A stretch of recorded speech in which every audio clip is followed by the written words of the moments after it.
محمد معاذ بہاولپور سے مفتی صاحب، میں ایک میڈیکل کالج میں فائنل ایئر کا اسٹوڈنٹ ہوں. ہمارا کام دل کے بائی پاس کے دوران مشینیں چلانا ہوتا ہے. بہت خطرناک کام ہے.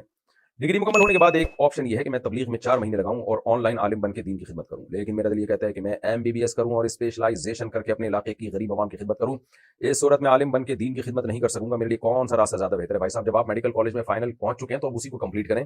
آپ اگر اب عالم بنیں گے تو نہ پراپر عالم بن سکیں گے، نہ ڈاکٹر بن سکیں گے. کوئی یہ کام بھی ڈھنگ کا نہیں ہو سکے گا. تو اب آپ نے پڑھ لیا ہے تو اب آپ اسی کو آگے جو آپ نے کہا ہے نا کہ یہ ڈگری مکمل ہونے کے بعد آپ ایسا کریں کہ تربیت میں 4 ماہ لگائیں اور پھر اسپیشلائزیشن کر لیں اور غریب عوام کی خدمت کریں. نبی صلی اللہ علیہ وسلم نے فرمایا، جس نے ایک انسان کی جان بچائی، بلکہ قرآن میں ہے کہ ایک انسان کی جان بچائی فکانما احیا الناس جميعا، اس نے انسانیت کی جان بچائی. تو آپ غریب عوام کی جان بچاؤ گے، یہ بہت بڑی عبادت ہے بھائی.